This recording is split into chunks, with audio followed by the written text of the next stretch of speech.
மலட்டுத்தன்மைன்றது வந்து பெண்ணுக்குரியதே கிடையாது.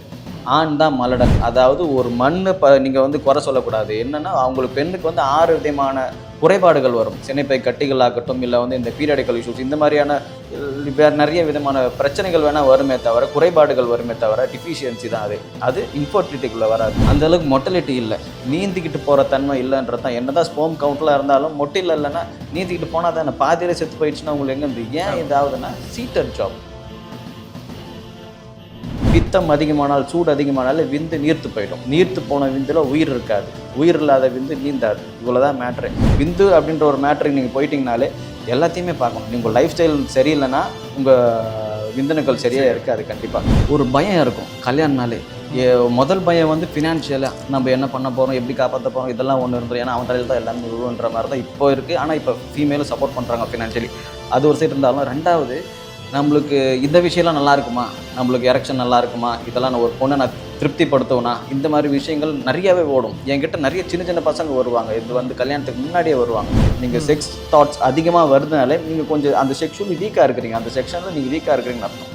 அதை நீங்கள் டெவலப் பண்ணுன்னா நரம்புகளை பலப்படுத்தணும், மசில்ஸை நல்லா பலப்படுத்தணும். இதெல்லாம் பண்ணினாலே நம்ம அந்த தாட்ஸ் அதிகமாக வர தேவையில்லாமல் அது ஒரு ஒரு ஒரு பார்ட்டு தான் லைஃப்பில், இல்லையா? அது மட்டுமே வாழ்க்கை கிடையாது. அது மட்டுமே ஒரு மூர்வ குணமாக தான் இருக்கிறாங்க இப்போ எல்லாமே. அது குடி இந்த மாதிரி தான் ஒரு ஜாலி மட்டும்தான் இப்போ லைஃப்ன்ற மாதிரி இருக்குது. அது ஒரு சின்ன பார்ட்.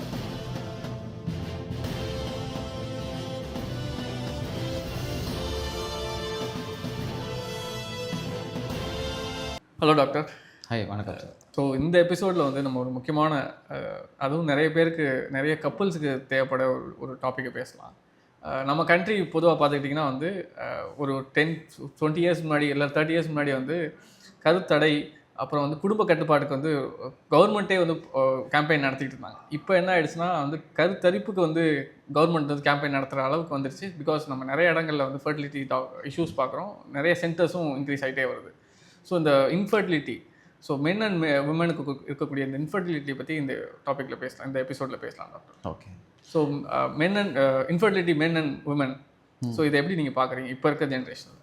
சரி, இப்போ ஃபர்ஸ்ட் ஆஃப் ஆல் பார்த்தீங்கனாலே இன்ஃபர்டிலிட்டின்றது எங்கே ஸ்டார்ட் ஆகுதுனாலே கல்யாணன்றதே இப்போ வந்து என்ன நடக்குதுன்னா, எல்லாருமே முக்கால் பங்கு என்னென்னா நான் ரொம்ப சந்தோஷமாக இருக்கணும் அப்படின்றது, செல்ஃப் லவ் அப்படின்ற ஒரு விஷயத்தை எடுத்துகிட்டு வந்துட்டு என்ன பண்ணுறாங்கன்னா 30-32 வயசுக்கு மேலே கல்யாணம் பண்ணுறாங்க.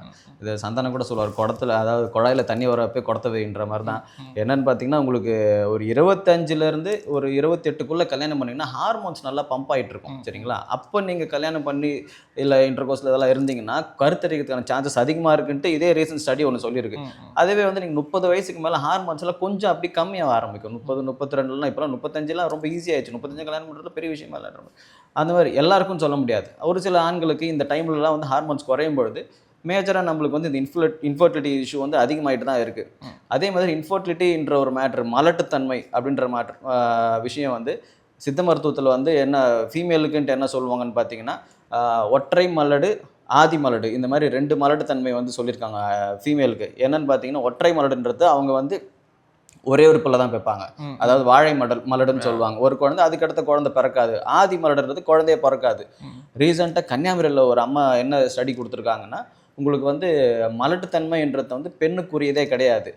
ஆண் தான் மலடன். அதாவது ஒரு மண்ணு நீங்கள் வந்து குறை சொல்லக்கூடாது. என்னென்னா அவங்களுக்கு பெண்ணுக்கு வந்து 6 விதமான குறைபாடுகள் வரும். சினைப்பை கட்டிகள் ஆகட்டும், இல்லை வந்து இந்த பீரியாடிக்கல் இஷ்யூஸ், இந்த மாதிரியான வேறு நிறைய விதமான பிரச்சனைகள் வேணால் வருமே தவிர, குறைபாடுகள் வருமே தவிர டிஃபிஷியன்சி தான் அது. அது இன்ஃபர்டிலிட்டிக்குள்ளே வராது. மென்னு தான் வந்து இன்ஃபர்டைல் அப்படின்ற ஒரு மேட்டரை வந்து அவங்க எடுத்து வைக்கிறாங்க. ஏன்னு பார்த்தீங்கன்னா, விந்து ஒரு நல்ல ரிச்சான விந்து இப்போ நீங்கள் முக்கால் பங்கு எடுத்திங்கனாலே அந்தளவுக்கு மொட்டலிட்டி இல்லை, நீந்திக்கிட்டு போகிற தன்மை இல்லைன்றது தான். என்ன தான் ஸ்போம் கவுண்ட்லாம் இருந்தாலும் மொட்டில் இல்லைன்னா நீந்திக்கிட்டு போனால் தான். பாதியிலே செத்து போயிடுச்சுன்னா உங்களுக்கு எங்கேருந்து ஏன் இதாகுதுன்னா சீட்டர் ஜாப். உட்காந்துட்டே இருக்கிறாங்க இல்லையா, இந்த சீட்டில், இந்த குஷனான சீட்டில் உட்கார ஆசன வாயாகட்டும், அது சார்ந்த பகுதியிலாகட்டும் ஹீட் ஆகுது. ஹீட்டாக பித்தம் அதிகமானால், சூடு அதிகமானாலே விந்து நீர்த்து போயிடும். நீர்த்து போன விந்தில் உயிர் இருக்காது. உயிர் இல்லாத விந்து நீந்தாது. இவ்வளோதான் மேட்ரு. இந்த விஷயத்தை நம்ம பார்க்காம நம்ம என்ன பண்ணுறோன்னா, உக்காந்துக்கிட்டு கிடக்கிறோம், படுத்துக்கிட்டு கிடக்கிறோம். அதே மாதிரி கண்ட நேரத்தில் நைட்டெல்லாம் வந்து சிக்கன், நான்வெஜ்ன்ற விஷயத்தை வந்து பகலில் சாப்பிடுங்க. தப்பே சார், நான்வெஜ் சாப்பிடாதீங்கன்னு இப்போ யாருமே நம்ம சொல்லவே முடியாது. காலையில் சாப்பிடுங்க. அதே மாதிரி நீங்கள் முட்டை இதெல்லாம் இப்போ சாப்பிட்றனா கூட, கோழி சாப்பிட்றனா சிக்கன் நல்லாவே ப்ரோட்டீன் நல்லா இருக்குது, தப்பு இல்லை. கோழி ஆனா பெண்ணா இப்போ நம்ம சாப்பிட்ற சிக்கன் பெண், நீங்கள் பார்த்தீங்க அந்த கோழி பெண்ணும் கிடையாது, ஆணும் கிடையாது, அலிக்கோழி. சரிங்களா? அந்த கோழி அந்த கோழியை உங்களால் கருத்தரிக்கவும் முடியாது, அது முட்டையும் போடாது, ஒன்றும் பண்ணாது, ஆணும் கிடையாது. அது ஒரு அலிக்கோழி. ஓகே. அந்த கோழி தான் நம்ம இப்போ சமைச்சு சாப்பிட்றோம். அந்த மாதிரியான விஷயங்கள் நம்ம சாப்பிடும் பொழுதோ, இல்ல வந்து நம்மளுக்கு ஹார்மோன் பேலன்ஸ் நெறைய நடக்கும். இந்த மாரி விஷயங்கள்லாம் சாப்பிடும்பொழுது ஹார்மோன்ஸ் நீங்க ஃபிஷ்ஷுக்கு போயிடுங்க. கடல் மீன்கள் போயிடுங்க. கடல் மீனும் எடுத்தீங்கனாலும் இந்த ஃபார்மலின் போடுறாங்கன்னு ம். சொல்றாங்க. பெரிய பெரிய மீனுக்கு போறதுக்கு பதிலா சின்ன சின்ன மீன் தாராளமா மத்தி, காரப்படி இந்த மாரி மீன்கள்லாம் சாப்பிடலாம். நல்ல மொட்டில் ஆகணும், நல்லா இதாகணும்னா நம்மளுக்கு இருக்கவே இருக்க அமுக்குரா. அமுக்குரா தான் இப்போ வந்து அஸ்வகந்தா சொல்லி ரொம்ப ஃபேமஸ் ஆயிட்டு வருது. தமிழ் பேர் அதுக்கு அமுக்குரா கிழங்கு. அமுக்குரா கிழங்க சாப்பிடலாம். உண்மையில நல்ல டெஸ்டோஸ்டெரோன் நல்ல நேச்சுரல் பூஸ்டர் அது. அழகா அமுக்குரா நல்லா ஏற்படுத்தி கொடுக்கும். முருங்கை பீஸுன்னு இருக்கு. நம்ம நம்ம மருத்துவத்திலே நல்லாவே இருக்கு. அதே மாதிரி எண்ணெய் குளியல் பண்றப்போ வந்து உடம்பு முழுக்க தேய்ப்பாங்க. எல்லா இடங்களும் எண்ணெய்கள நல்லா தேய்ச்சி உடம்பு முழுக்க குளிர்ச்சி ஆக்குவாங்க. இப்ப தலையில மட்டும் தான் எண்ணெய் வைக்கணுன்ட்டுலாம் அவசியம் கிடையாது. உடம்பு முழுக்க எண்ணெய் போட்டீங்கன்னா, மொத்த உடம்புமே குளிர்ச்சி அடைஞ்சு விந்தணுக்கள் வந்து குறைபாடுகள் வராம. ஏன்னா, விந்து அப்படின்ற ஒரு மேட்டருக்கு நீங்க போயிட்டீங்கனாலே, எல்லாத்தையுமே பார்க்கணும். உங்க லைஃப் ஸ்டைல் சரியில்லன்னா, உங்க விந்தணுக்கள் சரியா இருக்காது கண்டிப்பா. இப்போ நீங்க சொல்லும்போது இந்த இன்ஃபர்டிலிட்டிங்கிறது மென்னுக்கு தான் வந்து இன்ஃபர்டிலிட்டி இருக்கு. விமன் வந்து இஷ்யூஸ் தான் இருக்கு அப்படின்ற மாதிரி சொன்னீங்க. ஸோ ஒரு கப்பிள் இருக்காங்க. ஒரு ஒய்ஃபுக்கு வந்து அந்த ஃபெர்டிலிட்டி இஷ்யூஸ் இருக்குன்னா, அவங்கள டோட்டலா வந்து குணப்படுத்தி ரிவர்ஸ் பண்ணிட முடியுமா? கண்டிப்பா பண்ண முடியும். இப்பயே மாடர்ன் சைஸ்லயே பண்ணிட்டு தான் இருக்கிறாங்க. ஃபீமேல வந்து ஈஸியா ட்ரீட் பண்ணி, அவங்கள வந்து அவங்க இப்போ ஃபைப்ராய்ட்ஸ் இருந்தா ஃபைப்ராய்ட்ஸ் அழகா எடுத்துடுறாங்க. நீர்க்கட்டின்றது காமன் ஆயிடுச்சு இப்போ. ஏன்னா இந்த சானிட்டரி பேட் யூஸ் பண்றாங்க. அதனால தான் இப்போ நெறைய பெண்களுக்கு வந்து இந்த நீர்க்கட்டிகள் ஏன்னா பிரீதபிளா இருக்கணும். அந்த காலத்துல எதுக்கு அந்த ஒரு 3 நாள் வெளியே வச்சாங்க, இந்த மாரி நெறைய இதுவெல்லாம் வச்சு தாட் ப்ராசஸ்லாம் வச்சு வெளிய வச்சாங்கன்னா, அப்போ வந்து இந்த சானிட்டரி பேட்ஸ் கிடையாது. அப்போலாம் காட்டன் துணிய மட்டும் தான் யூஸ் பண்ணிட்டு இருந்தாங்க. காட்டன் வந்து பிரீதபிள் எப்பவுமே நல்ல காற்றோட்டமா இருக்கும். அதே மாரி அப்போ நெறைய பாவாடைகள், புடவைகள், தாவணிகள் தான் கட்டிட்டு இருந்தாங்க. இது ஆண்களும் சரி வேஷ்டிகள் தான் கட்டிட்டு இருந்தாங்க. மெயினா இறுக்கமான உடைகள். எவ்வளவு நீங்க இறுக்கமான உடைகள் போடுறீங்களோ, அதே மாதிரி ஜீன்ஸ் எல்லாம் வந்து நம்ம போடணும்னு அவசியமே இல்ல. அது எதுக்கு அந்த சுரங்கத்துல வேலை செய்யறதுக்காக ஒரு மாசம் துவைக்காம போறது கண்டுபிடிச்சு கிழியாது. இதுக்காக கண்டுபிடிச்சு அதை தூக்கி நம்ம போட்டுட்டு இங்க சுத்திட்டு இருக்கோம். நம்ம ஊர் எவ்வளவு வெயில் அடிக்குது. இதுல போய் ஜீன்ஸ் போட்டு இல்லாம என்ன ஆகுறது? அதே மாதிரி நம்ம இன்னர் வியர்ஸ் கூட நம்ம பாக்ஸர் டைப் தான் போடணும். எவ்வளவு நீங்க பிரீதபிளா அந்த ஏரியா வந்து ஏன்னா அதிகமாக உஷ்ணமாகக்கூடிய இடம். அதே மாதிரி தான் இப்போ ஃபீமேலுக்கு வந்து இந்த சினைப்பை கட்டிகள்லாம் வந்து இந்த பிரீதபிள் இப்போ நிறைய வந்துடுச்சு. நிறைய கம்பெனிஸ் வந்து உங்களுக்கு காட்டன் பேட்ஸ்லாம் போடுறாங்க. இல்லை டேம்போன்ஸ் இந்த மாதிரிலாம் நிறைய இருக்குன்றப்போ அதெல்லாம் நீங்கள் பயன்படுத்திக்கலாம். இதெல்லாம் சின்ன வயசுலேருந்தே நம்ம குழந்தைங்களுக்கு சொல்லித் தரணும். இந்த மாதிரி இது ரொம்ப பிரீதபிளாக இருக்கணும், டைட்டாலாம் ட்ரெஸ் போடக்கூடாது. அப்போ இருந்த துணிகள் எல்லாமே வந்து ரொம்ப ஃப்ரீயாக இருக்கும். இப்போ மேபி பழசெல்லாம் புதுசா வர மாதிரி இப்போ அந்த லூஸா ட்ரெஸ் போடுறதெல்லாம் இப்போ ட்ரெண்ட் ஆயிட்டு வந்துட்டு இருக்கு. மேபி அதனால கூட இந்த இன்ஃபர்டிலிட்டி குறையலாம் என்ன எதுன்னு தெரியல. எல்லாருமே அந்த மாதிரி போட்டாலே நல்லா இருக்கும். ஃபீமேல் சார்ந்த வரைக்கும் எந்த பிரச்சனைனாலும் நல்லாவே க்யூர் பண்ணலாம். க்யூர் பண்ணிட்டு இருக்கிறாங்க. சரி பண்ணிடலாம். மேலும் சரி அலோபதியில ஒரு லிமிட்டேஷன்ஸ் இருக்கு. லிமிட்டேஷன் படி நம்ம வந்து அவங்களோட ஸ்பெர்ம் கவுண்ட் இன்க்ரீஸ் பண்ணுறதெல்லாம் பண்ணலாம். ஆனால் சித்தால பார்த்தீங்கன்னா அளவில்லா மருந்துகள் இருக்குது. நீங்கள் நிறைய மருந்துகள் இருக்குது. எவ்வளோ வேணுமோ உங்களை வந்து அவ்வளோ இதுவாக்கலாம். அதில் மெயினாக வந்து பார்த்தீங்கன்னா அந்த காலத்தில் அதை நம்ம ஊரில் தடை பண்ணிட்டாங்க. இந்த யானை பல் பற்பம்ன்ட்டு சொல்லுவாங்க. யானையோட பல்லுலேருந்து அது பற்பம் பண்ணுவாங்க. இப்போ அது நம்ம ஊரில் கிடையாது அது. இதெல்லாம் வந்து உங்களுக்கு சுத்தமாக ஜீரோ கவுண்டருங்களும் கூட உங்களுக்கு மறுபடியும் ஏன்னா ஜீரோ வந்துடுச்சுன்னா உங்களுக்கு வந்து இது கிடையாது, ட்ரீட்மெண்ட் கிடையாது அலோபதியில். நம்மளதுல வந்து அவங்கள கூட மறுபடியும் ரீப்ரொடக்ஷன் பண்ணுறதுக்கான விஷயங்கள் எல்லாமே இருக்குது. ஸோ இன்ஃபர்டிலிட்டி இன் மேல் அப்படின்னும்போது அது என்னென்ன காரணங்களால இன்ஃபர்டிலிட்டி வரும்? இன்ஃபர்டிலிட்டி பொதுவாகவே பார்த்தீங்கன்னா, ஆல்கஹால், சிகரெட்டு இந்த மாதிரி ஹேபிட்ஸ்லாம் இப்போ நெறைய ஆயிடுச்சு. அதெல்லாம் சின்ன பழக்கமாயிடுச்சு. இப்போ ஆல்கஹால், சிகரெட்லாம் சின்ன பழக்கம். இப்போ கஞ்சா அந்த மாதிரி கொஞ்சம் பெரிய சிவமூலிலாம் சிவனை நோக்கி போய் வரலாம் ஆரம்பிச்சுட்டாங்க. அவ்வளோ மாரி நம்ம இப்போ தப்புகள் வந்து சகஜமாயிடுச்சு. இப்போ ஒரு சோஷியல் ட்ரிங்கர்ன்ற ஒரு வார்த்தை ரொம்ப ஒரு கேவலமான வார்த்தை. அது ப்ரெஸ்டீஜான வார்த்தை. ஆமா கேவலமான வார்த்தை. சோஷியலா குடிக்கிறோன்றது அப்போனா அது ஃபெலோஷிப்னுவாங்க. இப்போ ஒரு 4 பேர் கூட பழகணும்னா இவர் குடிக்கணும். அப்பதான் இவர் வந்து அவர் கூட பழக முடியும். அப்படின்னா அது குடின்றது நீங்க என்ன குடிக்கிறீங்க? ஆல்கஹால் ஸ்பிரிட்ட தானே குடிக்கிறீங்க. அந்த காலத்துல என்ன குடிச்சிருந்தாங்க? ஏன் அப்போ இல்ல 7 புள்ள, 8 புள்ள, 12 புள்ள பெத்தாங்க. எங்க தாத்தாக்கெல்லாம் வந்து 12 புள்ளைங்க எல்லாம் இருந்தாங்க. ஏன் இருந்தாங்கன்னா கள்ளு குடிப்பாங்க. அப்பயும் போதை வஸ்துக்கள் இருந்தது. இல்லலாம் சொல்ல முடியாது. போதை வஸ்துக்கள் அப்பெல்லாம் வந்து அந்த கல்லுன்ற மேட்டர் நேச்சுரல் உங்களுக்கு. கல்லு வந்து உங்களுக்கு நான் ப்ரொமோட் பண்ணல, போதை வஸ்து இது பண்ணல. ஆனாலும் அதுல வந்து சுண்ணாம்பு சத்து அதிகம். சரிங்களா? அதுல பனஞ்சாறும் இருக்கும். அதுவும் உங்களுக்கு வந்து உடம்பை நீங்க எவ்வளோ ஏன்னா நம்ம சீதோஷ்ண நிலை அதிகம். நம்ம வந்து ரொம்ப வெட்டையான ஒரு ஊர்ல இருக்கிறோம். இந்த தமிழகமாகட்டும் இந்த சைட் சவுத் ஃபுல்லாவே சூடான ஏரியா. இதில் பனை மரம்ன்றது நம்மளுக்கு ஒரு அற்புதமான விஷயம். அதுலேருந்து கல் இறக்கி குடிப்பாங்க. அதுதான் உங்களுக்கு ஒரு போதையாக இருந்தது. 2வது நிறைய சின்ன சின்ன இதெல்லாம் இருந்தது. இதை மட்டும் பயன்படுத்துறதுனால தான் அந்த காலத்தில் நிறைய பிள்ளைங்கள் இதெல்லாம் இருந்தது. அதுக்கு பிறகு தான் இந்த கருத்தடைன்ற விஷயத்தை எடுத்துகிட்டு வந்தாங்க. ஓவராக போயிட்டு இருக்கு அப்படின்றது வந்து கருத்தடைன்ற விஷயத்தை எடுத்துகிட்டு வந்து இது பண்ணிட்டு கண்ட்ரோல் பண்ணி எடுத்துகிட்டு வந்தாங்க. டேஸ் போக போக போக வெளிநாட்டிலேருந்து பானங்கள் வர ஆரம்பிச்சுது. அதெல்லாம் இப்போ பருக பருக மக்கள் அது இன்னை வரைக்கும் அவங்க கவர்மெண்ட் இந்த இதுவை ப்ரமோட் பண்ணுறதுக்கு பதில் கல்லை ப்ரமோட் பண்ணாங்கன்னா உண்மையில என்ன அதில் வருமானம் பெருசாக இருக்காது. அதனால் ஆனால் நிறைய பேர் குடும்பம் பிழைக்கும், நிறைய பேர் உயிர் சேதங்கள் கம்மியாகும், மூட்டு வலி வராது. உண்மையிலே கல் குடிச்சிங்கன்னா கால்சியம் டெவலப்மெண்ட் நல்லாயிருக்கும், உங்களுக்கு வலிகள் வராது, உடம்புல கல் மாதிரி இருப்பார். அதனால தான் அதுக்கு பேர் கல். அதை வந்து யாரும் பயன்படுத்துறதில்லை. அது மாதிரி நீங்கள் இப்போ ஃபெர்டிலிட்டின்ற மேட்ரு வந்து ஹேபிட்ஸ்னால தான், இவங்களோட ஹேபிட்ஸ்னால தான் முக்கால் பங்கு இந்த சிகரெட் இதெல்லாம் ஒரு சைடு இருந்தாலும் ஸ்ட்ரெஸ் ஆகிறான். அதிகமாக ஸ்ட்ரெஸ் ஆகிறான். இப்போ சின்ன சின்ன 12th படிக்கிற பையன்லாம் எதுக்கும் ஸ்ட்ரெஸ்ன்ற வார்த்தை ரொம்ப ஈஸி ஆயிடுச்சு. எப்படி குடின்ற வார்த்தை ஈஸி ஆயிடுச்சு, ஆல்கஹால்ன்ற மேட்ரு. ஸ்ட்ரெஸ்ன்றது ரொம்ப காமனான ஸ்ட்ரெஸ்ஸு, டிப்ரெஷனாக இருக்கிறவங்களாம் எப்படி இருப்பான், உண்மையிலே டிப்ரெஷனாக இருக்கிறவங்க வந்து ஒரே இடத்த பார்த்துட்டு இருப்பாங்க, எதையுமே பேச மாட்டாங்க, யார்கிட்டையும் பேச மாட்டாங்க, அவங்க எதுவுமே சிந்திக்க மாட்டாங்க. அவங்க தான் உண்மையிலே டிப்ரெஷன். சும்மா இப்போ எல்லாருமே டிப்ரெஷன் ஆயிடுச்சு, ஸ்ட்ரெஸ் ஆயிடுச்சு, வா கொஞ்சம் லைட்டாக போடலாம் அப்படின்ற மாதிரி தான் இப்போ எல்லாத்துக்குமே. ஸ்ட்ரெஸ் ஆயிடுச்சா அடுத்து நம்ம இதுக்கு போவோம், இந்த மாதிரி தான் இப்போ. அது ஒரு ஜாலி ஆயிடுச்சு உங்களுக்கு. இது பண்ணுறதுனால ஃப்யூச்சர் நம்மளுக்கு புள்ள பிறக்காதுன்றது கூட இவங்களுக்கு தெரிய மாட்டேங்குது. ஆனால் ஆல்கஹால் அண்ட் சிகரெட் அந்த மற்ற இந்த மாதிரி ட்ரக்ஸ் எல்லாமே வந்து இன்ஃபர்டிலிட்டிக்கு காரணம். ஃபர்ஸ்ட் காரணம் அதான். ரெண்டாவது ஸ்ட்ரெஸ்ஸு. மூணாவது வந்து பார்த்தீங்கன்னா ஃபிசிக்கல் ஆக்டிவிட்டி. நீ மொட்டிலாக இருந்தால் தான் உன் ஸ்போம் மொட்டிலாக இருக்கும். நீயே ஒழுங்காக இல்லை, அது எப்படி இருக்கும்ன்றது தான் இப்போ மேட்ரு. நம்ம ஏதாவது ஒன்று பிடிச்சிக்கணும். ஸ்விம்மிங் போங்க, சைக்கிளிங் போங்க, வாக்கிங் போங்க, இல்லை ஜிம் போங்க, எதனா ஒன்று பண்ணுங்கள். எதுவுமே பண்ணாமல் இருக்கக்கூடாது. அழுதுகிட்டே இருந்தாலும் உழுதுகிட்டே இருன்னு சொல்லுவாங்க. எதனா ஒரு வேலை செய்யணும். மனுஷன்னா வேலை செய்யணும். ஐடலாக எவ்வளோ இருக்கிறோமோ அவ்வளோ நோய் தான். எவ்வளோ நேரம் உட்காடுறீங்களோ அவ்வளோ லம்பர் ஸ்பெயின் கண்டிப்பாக வரும். சின்ன சின்ன இப்போ அதேமாதிரி டி டிஃபிஷியன்சி, அது முடி கொட்டுறதுக்கு கூட இப்போ டி டிஃபிஷியன்சி அதிகபட்சமாக போயிட்டுருக்கு. டி வந்து இப்போ இல்லவே இல்லை. கொரோனாக்கு பிறகு ஒரு ஸ்டடியில் வந்து நிறைய மக்களுக்கு வந்து விட்டமின் டி ரொம்பவே கம்மியாயிடுச்சு. வெயிலே இல்லை, எல்லாருமே உள்ளவே இருந்துட்டோம் அந்த ஒரு 2 வருஷம். அப்போ கம்மியானது தான் இப்போ வரையும் நிறைய பேருக்கு ஏறாமல் போன் பெயின் அதிகமாக வருது, எலும்புகளில் வலி வர்றதெல்லாம் எல்லாமே நடந்துட்டுருக்கு. அதனால் இந்த விட்டமின் டியை நிறைய பேர் அட்ரஸ் பண்ணணும், போய் செக் பண்ணி பார்க்குறதுல தப்பு கிடையாது. இதுவும் ஒரு ரீசன். ஸோ இப்போ வந்து இன்ஃபர்டிலிட்டி அப்படின்னு நம்ம எடுக்கும்போது, ஸோ நிறைய பேருக்கு வந்து இந்த மொர்டாலிட்டி இல்லை, கவுண்ட் இல்லை அப்படின்ட்டு சொல்கிறாங்களே, அதை எப்படி ரெக்டிஃபை பண்ணுறது? கவுண்ட் இல்லை, மொர்டாலிட்டி இல்லைன்றதுக்கெலாம் தமிழ் மருத்துவத்துக்குலாம் நீங்கள் வந்துட்டிங்கனாலே உங்களுக்கு மருந்துகள் தான். மருந்து கண்டிப்பாக எங்ககிட்ட வந்துட்டிங்கன்னா உங்களுக்கு முதல்ல வந்து ஒரு நல்ல டயட்டை கொடுத்துருவோம். ஆல்ரெடி என்னென்னலாம் தப்புலாம் பண்ணிட்டு இருக்கீங்களோ அந்த தப்பெல்லாம் உடச்சி எரிஞ்சிட்டு நல்ல சாப்பாடு, எந்தெந்த உணவுலாம் உங்கள் பிரச்சனையை அதிகம் பண்ணுமோ அதெல்லாம் நிறுத்திட்டு எதெல்லாம் உங்களை சரி பண்ணுமோ அந்த உணவு முதல்ல எடுக்கும். ஏன்னா ஃபர்ஸ்ட் ஆஃப் ஆல் மருந்தங்காட்டிலும் உணவு தான் ஃபஸ்ட்டு ஹெல்ப் பண்ணணும் நம்மளுக்கு. அதுதான் நம்ம. ரெண்டாவது தான் உங்களுக்கு வந்து பார்த்தீங்கன்னா மெடிசன்ஸ். அது சொந்தமாக நிறைய மருந்துகள் இருக்குது. உங்களுக்கு அசோகந்த லேகியம் ஆகட்டும், இல்லை உங்களுக்கு பற்பங்கள் நிறையா இருக்குது. இந்த மாதிரி மருந்துகள்லாம் கொடுத்து கவுண்ட்டை ஏற்றுறதுக்கான வேலைகளை பண்ணுவோம்.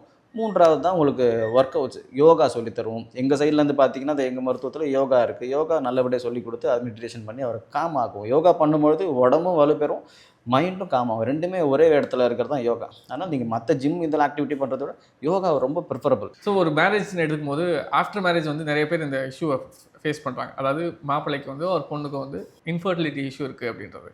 ஆனால் ஏன்னா அவங்களுக்கு வந்து தெரியல, வெளியே இந்த அப்பியரன்ஸாக பார்க்கும்போது ஹெல்த்தியாக 2 பேரும், மாப்பிள்ளையும் பொண்ணும் 2 பேருமே ஹெல்த்தியாக இருக்காங்க அப்படின்னு நினச்சிக்கிறாங்க. ஸோ ஆஃப்டர் மேரேஜ் தான் வந்து பொண்ணுக்கோ இல்லை மாப்பிள்ளைக்கோ வந்து யாருக்கோ ஒருத்தருக்கு வந்து இன்ஃபர்டிலிட்டி இஷ்யூ இருக்குது அப்படின்றது தெரியுது. ஸோ பிஃபோர் மேரேஜ் வந்து இதை செக் பண்ணுறது எவ்வளோ முக்கியம்? பொதுவாகவே பார்த்திங்கன்னா இப்போ ஆண்களுக்கு நிறைய பேருக்கு, பெண்கள் ஒரு சைடு இருந்தாலும் ஆண்களுக்கு வந்து ஒரு பயம் இருக்கும் கல்யாணம்னாலே. முதல் பயம் வந்து ஃபினான்ஷியலாக நம்ம என்ன பண்ண போகிறோம், எப்படி காப்பாற்ற போகிறோம், இதெல்லாம் ஒன்று இருந்துடும். ஏன்னா அவன் தலையில் தான் எல்லாமே விழுன்ற மாதிரி தான் இப்போ இருக்குது. ஆனால் இப்போ ஃபீமேலும் சப்போர்ட் பண்ணுறாங்க ஃபினான்ஷியலி. அது ஒரு சைடு இருந்தாலும் ரெண்டாவது நம்மளுக்கு இந்த விஷயம்லாம் நல்லா இருக்குமா, நம்மளுக்கு எரெக்ஷன் நல்லா இருக்குமா, இதெல்லாம் நான் ஒரு பொண்ணை நான் திருப்திப்படுத்துவேனா, இந்த மாதிரி விஷயங்கள் நிறையாவே ஓடும். என்கிட்ட நிறைய சின்ன சின்ன பசங்க வருவாங்க, இது வந்து கல்யாணத்துக்கு முன்னாடியே வருவாங்க. இப்போது நீங்கள் பிஃபோராக இதெல்லாம் தெரிஞ்சுக்கணுன்னா உங்கள் பக்கத்தில் இருக்க சித்த மருத்துவர் இவங்களே பார்த்து முதல்ல நீங்கள் பேசணும். ஏன்னா இதை பற்றி பேச மாட்டாங்க. அப்பா அம்மா கிட்ட பேச முடியாது, ஃப்ரெண்ட்ஸ் கிட்ட சொல்லலாம். ஃப்ரெண்ட்ஸ் என்ன சொல்லுவான், அதெல்லாம் ஒன்றும் இல்லை போடா இருந்தால் சொல்லிவிடுவாங்க. இல்லை நான் வேறு ஏதாவது ஃப்ரெண்ட்ஸ் வந்து வேறு எதாவது பார்க்கலாம், டாக்டர் பார்க்கலாம், இந்த மாதிரி சொல்லுவாங்க. நீங்கள் அலோபதியை விட இந்த மாதிரி விஷயத்துக்கெலாம் வந்து, ஏன்னா தூக்கத்தில் நிறைய பேருக்கு தூங்கும்போதே ஸ்பெர்ம் ரிலீஸ் ஆகிடும். தூக்கத்தில் ஓவராக வெட்டை ஆகிட்டு ரிலீஸ் ஆகிடும். அதை வந்து அலோபதியில் பொறுத்த வரைக்கும் ஃபில் ஆகிடுச்சுன்னா ரிலீஸ் ஆகிடும்ன்ற மாதிரி சொல்லுவாங்க. அது ஒரு பிரச்சனை தான். எல்லாருக்குமே ரிலீஸ் ஆகாது. ஃபில் ஆகிடுச்சுன்னா யார் செக்ஷுவலி வீக்காக இருக்கிறாங்களோ அவங்களுக்கு தான் அடிக்கடி எரெக்ஷன் நடக்கும். அதாவது சும்மா ரோட்டில் அப்படி போகணும். இப்போ அந்த பிரச்சனை நிறைய பேர் இருக்குது. சும்மாவே தூக்கிக்கும். சரிங்களா? அந்த மாதிரி தான் இருக்கிறாங்க. சும்மாவே இது எரெக்ஷன் ஆகிடும். அது ஒரு வீக்னஸ். நீங்கள் செக்ஸ் தாட்ஸ் அதிகமாக வருதுனாலே நீங்கள் கொஞ்சம் அந்த செக்ஷுவலி வீக்காக இருக்கிறீங்க. அந்த செக்ஷனில் நீங்கள் வீக்காக இருக்கிறீங்கன்னு அர்த்தம். அதை நீங்கள் டெவலப் பண்ணுனா நரம்புகளை பலப்படுத்தணும், மசில்ஸை நல்லா பலப்படுத்தணும். இதெல்லாம் பண்ணுனாலே நம்ம அந்த தாட்ஸ் அதிகமாக வர தேவையில்லாமல் அது ஒரு ஒரு ஒரு பார்ட் தான் லைஃப்பில், இல்லையா? அது மட்டுமே வாழ்க்கை கிடையாது. அது மட்டுமே ஒரு மூர்க்க குணமாக தான் இருக்கிறாங்க இப்போ எல்லாமே. அது குடி இந்த மாதிரி தான் ஒரு ஜாலி மட்டும்தான் இப்போ லைஃப்ன்ற மாதிரி இருக்குது. அது ஒரு சின்ன பார்ட்.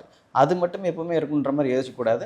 ரெண்டாவது வந்து பார்த்தீங்கன்னா, நரம்புகளை நீங்கள் பலப்படுத்தும் பொழுது இந்த தாட்ஸ் எல்லாமே நார்மலைஸ் ஆகும். அதேமாதிரி தூக்கத்தில் விந்து வெளியே வர்றது வந்து ஒரு பிரச்சனை.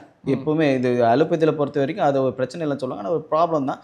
அதுக்கு மருந்துகள் இருக்குது. விந்தை கட்ட வைக்கிறதுக்காகட்டும், உங்கள் உடம்பு குளிர்ச்சி பண்ணனால இதுவாகிடும். ஏன்னா தூக்கத்தில் கனவு வரும், கனவுல ஏதோ பண்ணுற மாதிரி இருக்கும், ரிலீஸ் ஆகிடும்.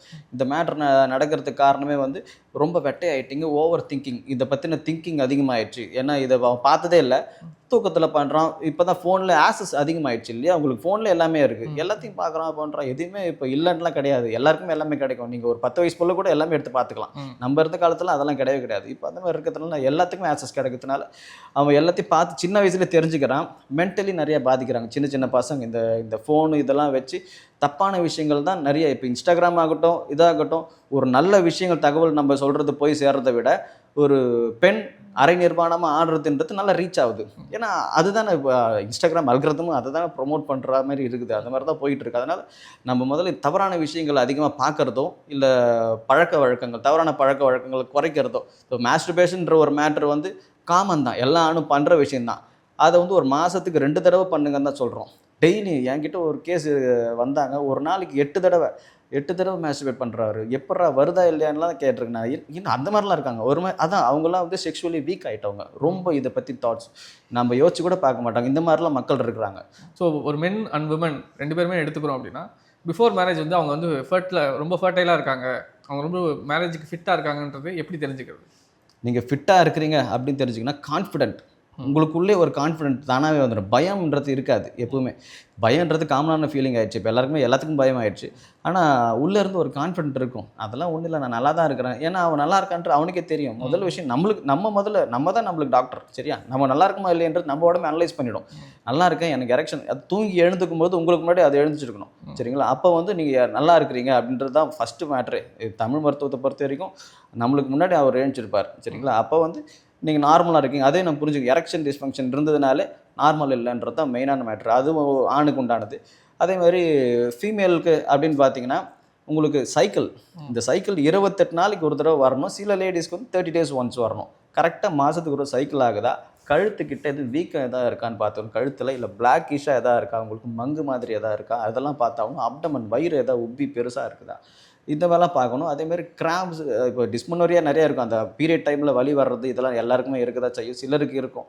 அதெல்லாமும் நம்ம நோட்டீஸ் பண்ணணும். இருந்ததுன்னா அதுக்கு நான் ட்ரீட்மெண்ட்ஸ் எடுத்தாகணும். பிஃபோராக நீங்கள் பார்த்துட்டிங்கனாலே எதுவுமே சின்னதாக ஒரு செடியாக இருக்கிறப்ப பிடிங்கி போட்டுடலாம். மரமானதுக்கு பிறகு நம்ம அது ரொம்ப கஷ்டம். ஸோ இப்போ பிஃபோர் மேரேஜ் வந்து இந்த ஃபர்டிலிட்டி ரிலேட்டடாக வந்து டெஸ்ட் எடுத்து நம்மளோட ஸ்டாண்டர்ட் என்னன்னு தெரிஞ்சுக்கலாம். கண்டிப்பாக டெஸ்ட் எடுத்துக்கலாம். இப்போ வர ஜென்ரேஷன் அதை புரிஞ்சுப்பாங்க. ஏன்னா இதுக்கு முன்னாடி டெஸ்ட்டு இதெல்லாம் இதை நம்ம பேசணுன்னாலே அது பெரிய பிரச்சனை இல்லை. கல்யாணமே நிற்கிற அளவுக்கு ஒரு பிரச்சனைலாம் போய் முடிஞ்சிருக்கு, நிறைய இடத்துல நடந்திருக்கு. அதனால் இப்போ இருக்கும் தாராளமாக இது சிமெண்ட் டெஸ்ட் கண்டிப்பாக எடுத்துக்கலாம். ஒரு மேல் இருக்காருன்னா சிமெண்ட் டெஸ்ட் எடுத்து பார்க்குறது தப்பே கிடையாது. இப்போல்லாம் எல்லாமே லேபில் பக்கத்தில் ஒரு டாக்டர்கிட்ட போனீங்களா, எனக்கு சிமெண்ட் டெஸ்ட் எடுங்க, டவுட்டாக இருக்குது அப்படின்னு எடுத்து பார்த்துக்கோங்க. ஃபீமேலுக்கு என்ன ஜென்ரலாக தைராய்டு ப்ரொஃபைல் எடுத்து பார்க்கலாம். தைராய்டு ப்ரொஃபைல் எடுத்து பாருங்க. இல்லை ஜென்ரல் மாஸ்டர் ஹெல்த் செக்அப் கூட பண்ணுங்கள். எல்லாமே பண்ணக்கூட அவசியம் இல்லை. தைராய்டு ப்ரொஃபைல் மட்டும் பார்த்தா போதும். சைக்கிள் கரெக்டாக ஆகுதா அது மட்டும் அவங்க தெரிஞ்சுக்கிட்டாங்கனாலே போதும். வேறு ஒன்றும் பெருசாக டெஸ்ட்லாம் எடுத்து பார்க்கணும் அதெல்லாம் வேணும். ஸோ பிஃபோர் மேரேஜ் வந்து ஒரு கொஞ்ச நாள் முன்னாடி வந்து ஒரு டெஸ்ட் எடுக்கிறாங்க.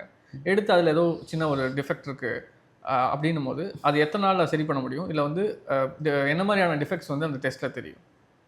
இப்போ மேலுன்னு எடுத்துக்கிட்டிங்கன்னா இந்த மாதிரி டிஃபெக்ட்ஸ்ன்னு பார்த்தீங்கன்னா ஸ்பெர்ம் கவுண்ட் கம்மியாக இருக்கும். ஒரு 40 மில்லியன் கூட இருக்காது, ஒரு 25 மில்லியன் தான் இருக்குன்னா அதை வந்து நம்ம எப்படி பார்த்தாலும் ஒரு நம்ம மருத்துவத்தில் பார்த்தீங்கன்னா தமிழ் மருத்துவத்தில் உங்களுக்கு ஒரு 2-3 மாதத்துலேயே வந்து நம்ம இது பண்ணிக்கலாம். அதுக்கு தான் நான் என்னோட சர்க்கிளில் யாருக்கா புதுசாக கல்யாணம் ஆக போகுதுனாலே நான் ஒரு கிஃப்ட் பேக் மாதிரி கொடுத்துருவேன். இந்த 3 மாதத்துக்கு இதை சாப்பிடுன்ட்டு லேகியத்தையும் மருந்தையும் நான் கொடுத்து விட்டனாலே கண்டிப்பாக அந்த மாதிரி கொடுத்தே நாங்கள் இப்போ வரைக்கும் நான் அந்த கிஃப்ட் மாதிரி கொடுத்த பசங்க எல்லாருக்குமே வந்து குழந்தை இருக்குது, எல்லாருக்குமே எந்த ஒரு இஷ்யூ இல்லாமல் நல்லா இருக்கிறாங்க.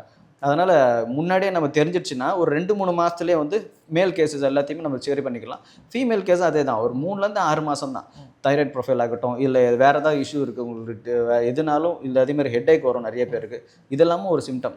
சரிங்களா, மைக்ரைன் மாதிரி வருது, இதெல்லாம் பித்த நோய்கள் நிறையா இருக்குது, வெள்ளப்படுது, இதெல்லாமே இருக்குனாலும் அது எல்லாத்தையும் நம்ம சரி பண்ணுறதால 3லேருந்து 6 மாதம், மேக்ஸிமம் டைம் 6 மாதம் வச்சுக்கோங்க. 6 மாதத்துக்குள்ளே எல்லாத்தையுமே அட்ரஸ் பண்ணி நல்லபடியாக சரி பண்ணிக்கலாம் நம்ம. ஸோ நிறையா மென்னுக்கு வந்து அவங்களுக்கே தெரியும் எரெக்ஷன் ப்ராப்ளம் இருக்குது அப்படின்றது. அப்படி இருக்கும்போது அவங்க வந்து அதை மறைச்சோ இல்லை வந்து அதை பெரிய பிரச்சனையாக இல்லாமல், பெரிய பிரச்சனை இல்லைன்னு நினச்சிக்கிட்டு அவங்க கல்யாணத்துக்கு போகிறாங்க. ஸோ அப்போ இது எந்த அளவுக்கு வந்து சரிப்படுத்த முடியும், இல்லை வந்து இது எவ்வளோ பெரிய பிரச்சனை இருக்குது ஆக்சுவலாக? சார், இது சாதாரண பிரச்சனையே கிடையாது. என்னன்னு பார்த்தீங்கன்னா, ஒரு எரெக்ஷனே இல்லை, அது மட்டும் ஒரு பிரச்சனை இல்லை. என்னென்னா, புதுசாக ஒரு விஷயம் உள்ள நுழைஞ்சிருக்கு, இந்த எல்ஜிபிடி அப்படின்ற ஒரு மேட்ரு. என்னன்னா, அவர் ஓரின சேர்க்கை மனுஷனாக இருப்பார். அவர் வந்து என்ன பண்ணுவார்னா, வீட்டில் மறைச்சி இந்த பொண்ணை கல்யாணம் பண்ணிடுவார். இந்த பொண்ணுக்கிட்ட பேசவே மாட்டார், எதுவுமே பண்ண மாட்டார். இவருக்கு பசங்க தான் பிடிக்கும். இது மாதிரி ஆட்கள் வந்து நீங்களே தான் புரிஞ்சுக்கணும். இல்லை வீட்டில் இருக்கிறத ஓப்பனாக பேசுங்க. அப்பா அம்மா பேசாதது தான் இதுக்கு முதல் ஒரு பெரிய பிரச்சனை. அப்பா அம்மா இதை பற்றி ஓப்பனாக பேச மாட்டுறாங்க. இந்த ஓரணி சேர்க்கைன்றவங்க எல்லாம் வந்து அவங்களுக்கு என்னவோ அந்த லைஃப் பார்த்துட்டு போயிடணும். சரிங்களா, மறுபடியும் இன்னொரு பொண்ணோட லைஃப்பை எப்பவுமே கெடுக்கக்கூடாது. உனக்கு பிடிக்கல, இது பண்ணலையா, நீ போயிடு, அடுத்தவங்களோட லைஃப்பை வந்து. ஏன்னா இப்போ ஒரு கல்யாணம் பண்ணிட்டா அவங்க செகண்ட் மேரேஜ் தான் ஆயிடுது இல்லையா. ஒரு வண்டி வாங்குறோம், இது பண்ணுறோன்னா கூட உங்களுக்கு ஒரு தடவை வாங்கிட்டாலே அது ஃபர்ஸ்ட் ஓனர் கிடையாது. நம்ம செகண்ட் என்ன தான் நீங்கள் கல்யாணம் பண்ணி ஒன்றுமே பண்ணாலும் உங்களை வந்து இந்த சமூகம் வந்து 2வது கல்யாணம் தான் பார்க்குமே தவிர வேறு எதுவுமே சொல்லாது. அதனால் உங்களுக்கு நீங்கள் ஃபிசிக்கலி ஃபிட் இல்லை அப்படின்னு நீங்கள் தெரிஞ்சிடுச்சுனாலே முதல் விஷயம் நீங்கள் போயிட்டு ஒரு டாக்டரை கன்சல்ட் பண்ணுங்கள். உங்களால் முடியாது, இல்லை வேறு அசூஸ்பெர்மியா தான் எனக்கு குழந்தைய நிற்காது அந்த மாதிரி அதை சொல்கிறாங்களா, சித்த மருத்துவர்கிட்ட வாங்க, நாங்கள் சரி பண்ணி தரோம் கண்டிப்பாக. சரிங்களா, அந்த மாதிரிலாம் இருக்குது. இன்றைக்கி டெஸ்ட் பண்ணி எல்லாம் தெரிஞ்சுக்கலாம். இப்போ தான் ஃபஸ்ட்டெல்லாமாவது இதெல்லாம் நீங்கள் சொல்கிறதெல்லாம் நடக்கும். ஏன்னா டெஸ்ட்டுன்ற மேட்ரு கிடையாது, எதுவுமே கிடையாது, நம்ம லேப் கிடையாது, நம்மளுக்கே தெரியும். ஆனாலும் நம்ம போவோம், கல்யாணம் பண்ணிப்போம் அப்படின்ற மாதிரிலாம் இருந்தது. இப்போல்லாம் அப்படி இல்லை, எல்லாத்துக்குமே நம்மளுக்கு ஈஸி வழி இருக்குது, ரொம்ப ஈஸியாக இருக்குது. டெஸ்ட் பண்ணி பார்த்துக்கோங்க, பார்த்துட்டு அடுத்தவங்க லைஃபை கெடுக்காதீங்க என்றைக்குமே. சரி, இப்போது வந்து ஒரு கப்புள் லவ் பண்ணி கல்யாணம் பண்ணிக்கிறாங்க. கல்யாணம் பண்ணதுக்கப்புறம் அவங்களுக்கு வந்து பேபி ஃபார்ம் ஆகலை, கொஞ்சம் ரொம்ப நாள் ட்ரை பண்ணுறாங்க, 2 பேருமே ரொம்ப ஹெல்த்தியாக இருக்காங்கும் போது அவங்க என்னென்ன ஸ்டெப்ஸ்லாம் எடுக்கணும்? மொதல் விஷயம் சைக்காலஜிக்கலாக ப்ரிப்பேர் ஆகணும். அவங்களால அந்த குழந்தைய வந்து பார்த்துக்க முடியுமா? ஏன்னா எடுத்த உடனேலாம் குழந்தை உடனே எல்லாருக்கும் நின்றாது. சிலருக்கு ஏன்னா ஃபஸ்ட்டு எல்லாருக்குமே நின்றுது. இப்போ இருக்கிறவங்களுக்கு வந்து ஒரு 1 இயர் எடுத்துக்குது. உங்களுக்கு ரிசர்ச் படியே வந்து 3லேருந்து 8 மாதம் ஆகும். எடுத்த உடனே கல்யாணம் ஆகணுன்ட்டு, கல்யாணம் ஆன உடனே குழந்தை பிறக்கணும்னு அவசியம் இல்லைன்னு தான் சொல்கிறாங்க. 3லேருந்து 8 மாதம் அவங்க 2 பேருக்குள்ள. ஏன்னா சிலர் கல்யாணத்துக்கு முன்னாடி இந்த செக்ஷுவல் லைஃப்பில் இருந்திருக்க மாட்டாங்க, இந்த லவ் பண்ணுறவங்க. அதுக்கு பிறகுதான்றப்ப இந்த அண்டர்ஸ்டாண்டிங்கே இருக்கும். நிறைய பேருக்கு இந்த ஹைமன்ற ஒரு விஷயம், அதாவது ஹைமன்றது வெஜினல் இருக்கக்கூடிய ஒரு லேயர், அந்த லேயர் கிழியறது, அதுதான் வந்து வெஜினிட்டி அப்படின்ட்டு சொல்லுவாங்க. இதுவே அவங்களுக்கு தெரியாது. இதையே வந்து ஒரு மாதம் 2 மாதம் 3 மாதம் எடுத்துப்பாங்க. அவங்களுக்கு வந்து இந்த பிரச்சனை, என்னால் இன்டர்கோர்ஸே பண்ண முடியல, ரொம்ப கஷ்டமாக இருக்குது, எரிச்சல் இருக்குது, வலி இருக்குது. ஏன்னா அதுதான் ப்ராசஸ்ஸே. இந்த ஹைமன்லாம் இது பண்ணி ரெடி பண்ணி எல்லாம் இந்த ப்ராசஸ் முடித்து அவங்க போகிறதுக்கே 3லேருந்து 5 மாதம் எடுத்துக்கும் நார்மலாக. சிலருக்கு நார்மலாகவே இருப்போம், நார்மலாக இன்டர்கோர்ஸ் வச்சுப்பாங்க. சிலருக்குலாம் இதெல்லாம் கொஞ்சம் கஷ்டப்பட்டு இந்த காம்ப்ளிகேஷன்லாம் தாண்டி தான் அவங்க போவாங்க. போகும்பொழுது இதுவே உங்களுக்கு வந்து ஒரு 3-4 மாதம் ஆகிடுச்சு. அதுக்கு பிறகு குழந்தெல்லாம் ட்ரை பண்ணி இப்போ தான் சைக்காலஜிக்கலாக கொஞ்சம் ஃபிட் ஆவாங்க. அதுக்கு பிறகு அவங்க ட்ரை பண்ணி இதெல்லாம் போகிறப்போ நல்லாயிருக்கும். அந்த டைமில் தான் கொஞ்சம் ஹெல்த்தியாக சாப்பிட்ணும். அதுக்கு தான் இந்த கல்யாணம் கூப்பிட்டு விருந்து வைப்பாங்க. விருந்து மட்டும் சாப்பிடாம கொஞ்சம் மருந்தும் கொஞ்சம் நம்ம இது மாதிரி நம்ம ஹெல்த்தியான மருந்து, நான் சொல்கிறது லைஃப் ஸ்டைல், நல்ல ஃப்ரூட்ஸ் இதெல்லாம் சாப்பிட்டுக்கிட்டு நம்ம ஐட்டங்கள் நிறையா இருக்குது. நம்ம அதாவது தமிழ் மருத்துவத்தோட மருந்துகள்லாம் எடுத்திங்கன்னா சைட் எஃபெக்ட்ஸ் இல்லை, 0 சைட் எஃபெக்ட்ஸ். நீங்கள் ஒரு மருந்து எடுத்திங்கன்னா இதுதான் வரும் அப்படின்லாம் சொல்லவே முடியாது. எந்த ஒரு இதுவுமே இல்லை. இதுக்கு உண்டான இன்ஃபர்டிலிட்டி சம்மந்தமான மருந்துகள் எதுக்குமே உங்களுக்கு எந்த ஒரு பக்க விளைவும் கிடையாது. வெயிட் கெயின் ஆகாது, எந்த விஷயம் ஆகாது. நரம்புகள் பலமாகவும், எக்ஸ்ட்ரா நல்லா எனர்ஜி கிடைக்கும், பர்ஃபார்மன்ஸ் நல்லாயிருக்கும். அதை நீங்கள் எடுத்து நம்ம ரெக்டிஃபை பண்ணி குழந்தெல்லாம் அழகாக பேத்துக்கு. நாங்கள் எவ்வளோ பேர் குழந்தெல்லாம் நிற்க வச்சு கொடுத்துருக்கோம். சிம்பிள் சின்ன சின்ன பிரச்சனை எல்லாமே சிம்பிளாக சரி பண்ணிக்கலாம். பெருசாகிக்கிட்டு தான் கஷ்டம். ஓகே, இப்போ ஃபைனல் கொஷினாக வந்து இப்போது கொஞ்சம் ஏர்லி ஏஜில் இப்போ இந்த ஏஜ் தான் ஏர்லி ஏஜ், ஒரு 24, 25, 26 மேரேஜ் பண்ணுறாங்க. இப்போ குழந்தை வேணான்னு ஒரு 2-3 இயர்ஸ் தள்ளி வச்சுருவாங்க. அது வந்து எந்த அளவுக்கு கரெக்டாக இருக்கும்? அதுக்கப்புறம் பிறக்குமானே சொல்ல முடியாது நம்மளால். இந்த 23, 25, 26 உங்களுக்கு குழந்தை நீங்கள் கல்யாணம் பண்ணிட்டீங்கனாலே எப்படியும் பெற்றுக்கு தான் போகிறீங்க, வளர்த்து தான் ஆகணும். ஒரு இப்போ எடுத்துப்போம் கஷ்டம் தான், ஏற்கனவே ஃபினான்ஷியலி ஏதோ ஒரு பேர்டனில் இருப்பீங்க, கஷ்டப்பட்டுட்டு இருப்பீங்க, அதனால தான் தள்ளி போடுவாங்க. எல்லாரெல்லாம் தள்ளி போட்டுற மாட்டாங்க இல்லையா? நல்லா நான் சம்பாதிக்கிறேன்னா அவன் கண்டிப்பாக தள்ளி போட இல்லை மாட்டான். டாக்டர், இப்போ வந்து நிறைய சம்பாதிக்கிறோம், பட் நாங்கள் லைஃப் என்ஜாய் பண்ணணும், ரெஸ்பான்சிபிலிட்டி இப்போ வேண்டாம், ஒரு 2 இயர்ஸ் கழிச்சு நாங்கள் கற்றுக்குறோம் அப்படின்னு சொல்லி தள்ளி வைக்கிறாங்க இருக்காங்க. அந்த மாதிரி பண்ணி தான் நம்மளும் பிறந்தே இருக்க மாட்டோமே சார் இல்லையா? நம்ம அப்பா அம்மாலாம் அந்த மாதிரிலாம் நம்மளை விட கஷ்டப்பட்டாங்க நம்ம அப்பா அம்மா இல்லையா? அந்த மாதிரிலாம் பண்ணி தான் நம்மளும் பிறந்தே இருக்க மாட்டோம் இன்னை வரைக்கும். என்னென்னா ரெஸ்பான்சிபிலிட்டியாக பார்க்காதீங்க. குழந்தைலாம் இப்போ வரமாயிடுச்சு இல்லையா? நீங்கள் தள்ளி போட்டு குழந்தை அது ஒரு வரம் மாதிரி தான் இப்போலாம் ஆயிடுச்சு. என்ன ஒன்றும் பண்ண முடியல. ஏன்னா நம்ம லைஃப் ஸ்டைல், நீங்கள் கோயம்பேட்டிலேருந்து வர ஒரு காயில் கூட மருந்து இல்லாமல் வருதுன்னு சொல்லி பாருங்க, பண்ண முடியாது. எல்லாத்துலேயுமே ஒரு கீரை கருவேப்பிலை வாங்கினா கூட அதில் மருந்து அடித்து தான் தராங்க. மருந்து போடுறது தப்பு இல்லைன்னு சொன்னாலும் அதிக அளவில் மருந்து போடுறாங்க. ஒரு லிமிட்டுக்கு மேலே தான் மருந்து போயிட்டுருக்கு. நம்ம உடம்பே பாழாயிட்டு தான் இருக்குது. இதில் குழந்தை உருவாகிறது, ஒரு உயிர், இதையும் தாண்டி ஒரு உயிர் உருவாகிறதுன்றது ஒரு பெரிய விஷயமா இருக்குது. தள்ளி போடாதீங்க சரிங்களா? ஒரு பூமி உங்களுக்கு அப்புறம் யார் இருக்கா? இப்போ ஜென்ரேஷன் இப்போ என்ன மேட்டர் நடக்குதுன்னா, நிறைய பேர் வந்து இது குழந்தை பிறகுல ஒரு இஷ்யூ, நிறைய பேர் குழந்தை பெற்றுக்க விருப்பம் இல்லை. நானே இருந்துக்கிறேன், நாங்கள் 2 பேர் தான் இருக்கிறோம், அதுக்கப்புறம் இன்னொருத்தவங்க எதுக்குன்ற மாதிரி நிறைய பேர் நான் சிங்கிளாகவே இருந்துக்கிறேன், கல்யாணமே வேணாம் அப்படின்ற மாதிரி. ஏன்னா இப்போது எதிர்பார்ப்புகள் அதிகமாகிடுச்சு ஃபீமேல் சைட்லேருந்து. ஃபஸ்ட்டு வரதட்சணை என்று இந்த சைட்லேருந்து கேட்டுருந்தாங்க, இப்போ அந்த சைட்லேருந்து கேட்க ஆரம்பிச்சிட்டாங்க. அதனாலே நிறைய எதிர்பார்ப்புகள் இருக்கிறதுனால கல்யாணம் பண்ணாமல் இருக்கிறாங்க. இப்போது உங்கள் அப்பா அம்மா இருந்தாங்க, நீங்கள் இருக்கிறீங்க இங்கே, உங்களுக்கு அப்புறம் யார் இருக்கும்? உங்கள் ஜென்ரேஷனே முடிஞ்சு போச்சு, உங்கள் தலைமுறையே ஒழிச்சு கட்டுறீங்க. அதனால் இந்த குழந்தைய தள்ளி போடுறது என்னை பொறுத்துக்கு ரொம்ப தவறான விஷயம். யாருமே தள்ளியே போடாதீங்க, ட்ரை பண்ணிகிட்டே இருக்குது. எப்போயா இருந்தாலும் குழந்தை உங்களுக்கு உடனே நின்றலாம் அவசியமே இல்லை. அது கிஃப்ட்டு, யாருக்கா ஒருத்தருக்கு உடனே நின்றோம், மற்றவங்களும் லேட்டாக தான் நிற்கும். ஸோ ஆக்சுவலாக என்னென்னா, இப்போ தள்ளி போடுறாங்க அப்படின்னும் போது அவங்க பாடி வந்து இப்போ இருக்க ஃபிசிக்கல் கண்டிஷன்லேயே இருக்குமா? அதாவது அதே நல்ல ஹெல்த்தியான கப்பலாக இருக்காங்க, அவங்க தள்ளி போடுறாங்க, ஒரு 3 இயர்ஸ் கழிச்சும் நான் இப்படி தான் இருக்க போகிறேன்னு ஒரு கான்ஃபிடன்ஸில் பண்ணுறாங்க இல்லையா? அது சரியான்னு கண்டிப்பாக இல்லை. அவன் கண்டிப்பாக சேம் லெவலில் நம்ம உடம்பு இருக்குமானா இருக்கவே இருக்காது. நாளுக்கு நாள் நம்ம உடம்பு வளர்ச்சி, மெட்டபாலிசம் மாறிக்கிட்டே தான் இருக்கும். எதனா ஒன்று சாப்பிட்டுட்டு இருப்போம், போயிட்டு இருப்போம். இப்போ நீங்கள் என்ஜாய் பண்ணுறாங்கன்னு சொல்கிறீங்க, அதாவது இது கல்யாணம் நாங்கள் ஒன்றா என்ஜாய் பண்ணணும். என்ஜாய் பண்ணுறது என்னெல்லாம் பண்ணுவோம்னு நினைக்கிறீங்க? நிறைய படங்களில் காட்டுற மாதிரி ஹஸ்பண்ட் அண்ட் ஒய்ஃபே உட்காந்து குடிக்க ஆரம்பிச்சிட்டாங்க சரிங்களா? நிறைய வீட்டில் நடக்குது. சிகரெட் லேடிஸ் பிடிக்க ஆரம்பிச்சிட்டாங்க. இவன் பண்ணுறதே தப்பு, மென்னும் ஆணும் ஈக்குவல் அப்படின்னு சொல்லிட்டு என்ன பண்ணுறாங்கன்னா, அவன் பண்ணுற தப்பை இவங்களும் பண்ணிட்டு இருக்கிறாங்க. 2 பேருமே தப்பு தான் பண்ணுறாங்க. அதே மாதிரி வெட்டை ஆகுது உடம்பு. ஒரு உட்காந்த இடத்துல வேலைன்றப்போ சூடாகுது, உஷ்ணமாக என்ன ஆகுன்னா, இவருக்கு எல்லாமே உடம்பு ஒன்ஸ் வளர்ந்துச்சுன்னா, ஒரு பொருள் நீங்கள் வாங்கிட்டீங்கன்னா எப்போ வாங்கின டேட்லேருந்து டெப்ரிஷியேஷன் சொல்லுவாங்க, தேய்மானம் சொல்கிறேன். அதே மாதிரி தான் உடம்பு பொறுத்த வரைக்கும் ஒரு லெவல் வரைக்கும் வந்துடுச்சுன்னா, ஒரு 25, 26க்குள்ளே வந்து அதுக்கு பிறகு இப்போல்லாம் வந்து டெப்ரிஷியேட் ஆக ஆரம்பிச்சுது. ஏன்னா ஃபுட் சைக்கிள் அந்த மாதிரி இருக்குது. அதனால் நீங்கள் எவ்வளோ முடியுமோ அவ்வளோ ஏர்லியாக புள்ள பெற்றுக்கிறது தான் நல்லது. மேபி இனி வர ஜென்ரேஷன் வந்து அந்த மாதிரி பண்ணுவாங்கன்ட்டு நம்புகிறோம். ஓகே. ஸோ ரொம்ப தேங்க்யூ டாக்டர். ஏன்னா வந்து ஃபெர்டிலிட்டியை பற்றி ஒரு டீட்டெயில்டான ஒரு கான்வர்சேஷன் இருந்தது. ஸோ நீங்களும் நிறைய விஷயங்களை வந்து ஓப்பனாக பேசுனீங்க.